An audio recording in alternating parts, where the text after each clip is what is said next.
they got a whole stack of questions here for me to ask you, and they said, but before we even get to that, we want you to explain these shorts that you had on in that last shot, because this wasn't exactly NBA finery you was See, when I first got in the league, this was the standard right here. Then, and what happened, and I don't know if a lot of you know why the shorts got real long, but a guy by the name of Michael Jordan made it cool to have long shorts on. So that's when it stopped. Our shorts used to be so short. I was wondering why people were throwing dollars on the court when we was running out.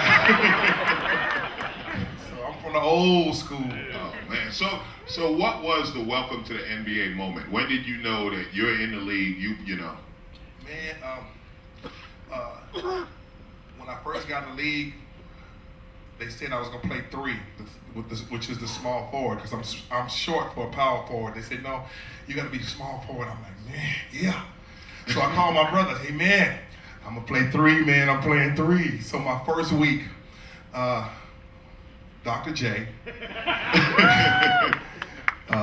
James Worthy, Larry Bird, and Dominique Wilkins. And I called my brother, I said, hey man, I don't want to play three no more. Tell him to move me to the four. I can't, it's too much defense. What's that like though, playing with, I mean, because you grew up watching these guys, right? I mean, that was like one generation, especially Dr. J and stuff, watching your heroes, you're watching them growing up, and now you're on the court, and they tell you have to guard Dr. J tonight. And I remember the first meeting when we were about to play the 76ers. It was Dr. J's final 2 years, I think, in the league. And it had my name, Dr. J, and here my name, Wayman. I was assigned to Dr. J, and I was like, man, I was pinching myself. I went out and shaking everybody's hand. How you doing, man? I love you, man. Take it easy. But you had to really grow up real fast. I was 20 years old when I got drafted, so right. I was considered young. Now that's not young. That's old now. Right. Today, but now you've been arrested by 20 in the right. NBA. You know? So I had to grow up real quick, man, and had to take that all, and it was a job from that day on. It was like, hey, we know you're 20 or 21, but you better be able to do this now.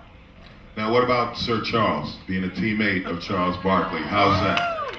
On and off the court. Charles was the biggest, he has the biggest heart of anybody I ever played with, he'd give you the shirt off his back. But with that shirt, he'd probably attach his mouth to it too. Charles is great. He was a character. He kept the pressure off of us because he talked so much. Yeah. We like, okay, good. Charles handled that, So I had a locker right next to Charles. Because we were forwards, so we were all on one area together. And after the first week, I saw how much media that was over at his locker. I was like, you know what? Put me way over there. And it was just, he handled so much pressure, but he kept, talking all the time. So I wanted to get over there, and he's a great guy, though. Really cool. Great teammate. Cool. And you played with, you were in the league with all the great ones. You were there with Jordan. You were there with Magic. You were there with Bird. Barkley, we already talked about. Right. What's that like on a day-to-day basis? Because I know for us, right, we watch him and we're like, wow, right. But on a day-to-day basis. Well, Jordan, we had started playing on teams together in college. So in '83, we played on the Pan American team together, which is the year usually before the Olympics. Right. And so we were on traveling. We were all in Caracas, Venezuela, and all these, third world countries, with no running water, no hot water, no carpet on the floor. So we were like kids growing and going through all these things. So we saw Jordan develop, and then we was like, man, you're different. You're real good. We thought we were good, but no, he was real good. And so growing up and getting to see these guys, develop behind the scenes. And then it got to the NBA to see where he went, man. It was just to see both him and Barkley, because when I played against Barkley for the first time, he was like 6'5", 305 pounds, and we were like, who's the fat kid over there, the big guy? And man, they threw the ball up, and Charles just literally tore the rim off the goal. And I said, you're good. So it was just great to come up through all that and then to be considered one of those guys. That was an honor. And I came from sitting the bench in the 8th grade. I literally wasn't getting to play. Nobody would, the coach wouldn't put me into like 40 seconds left in the game, and he was like, "Tisdale, go on in, man. You can't lose now." And so once I got in the game, I was like, and then it came to a point where I was put in the game, and I lost the game for us because I took the last second shot. I don't know what made me take the last second shot, but I get in there and take the last second shot, and I shoot an air ball, and the cheerleaders didn't like me no more. Everybody in the school was like, "You sorry, man?" And they did that in front of my mother and father, man. And I remember I was like, "Oh, man, I'm not going to ever feel like this again in life." Because I couldn't blame anybody because I wasn't working hard. My heart wasn't in it. I was just doing it because everybody told me I should be doing it. And then I went from losing the game in the 8th grade to becoming the #1 high school player in America 4 years later. Yeah, yes, we remember that. You can clap for that. You can clap for that. Tulsa, Washington High in high school in Tulsa, Oklahoma. Tulsa. Okay, I'll see y'all in a minute too, y'all. And then on to college, where you were an All-American. Tell us about the 50-point games. Tell us about when you just couldn't be stopped. Again, some guy was like, he got 40. Just let him go now. You can't stop him now. Might as well let him keep going. I'm pretty proud. Probably most of my college years, I was the first 3-time All-American in the history of college basketball. Right.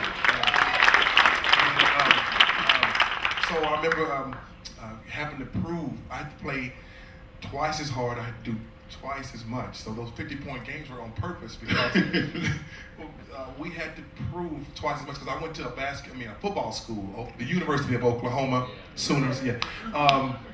Send your donations in.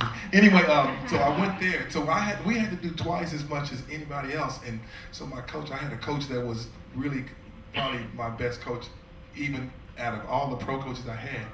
And so he said, "Man, you're going to have to do twice as much. Since you came to a football school, we got to first turn the football school into a basketball school, and then we have to convince the nation that we're for real." And so night after night, they were having me conditioned to try. Had I not left school my junior year, it was their goal to have me score 100 points in one game. Yeah, and you could have done it. You could have done it. So that I got 61. That's my highest in college. That'll do. So when did you know, because you're one of those players, you knew you were going to the NBA. When did you know, like, I got it? It was hard to convince my coach. My high school coach tried to convince me, my whole high school. Then he went to college with me on a package deal. But anyway, because I wanted to keep my core group together, so they hired my high school coach to come with me. I think when it hit me when I went to the Chaminade Classic in Hawaii, and we played against North Carolina. Now the whole time there's a commentator who's really famous. His name is Dick Vitale, and he gave me a hard time. He's like, "Yeah, Wayman, baby, you won't get your 40 here, man. We got great players. We got some big team players, and you have some real competition. So I guess the best way to get anything out of me is tell me I can't do something, and I'm gonna conquer the world." And so we went to play. We played against Byron Scott with Arizona State, and then we played against a couple other colleges, and then we had to play against North Carolina, and they beat us. North Carolina beat us, but the whole kicker to the whole thing was when it came down for the All-Star team, they named everybody, the whole all-tournament team, and out of North Carolina, and blah, blah, blah. And then it came down to myself and Michael Jordan hadn't been mentioned, and I know we had both been playing very well. Yeah. And North Carolina won the tournament, but I won the MVP of the whole tournament on the losing team. All right. And that's when it hit me like, okay, I might be able to go to the next level.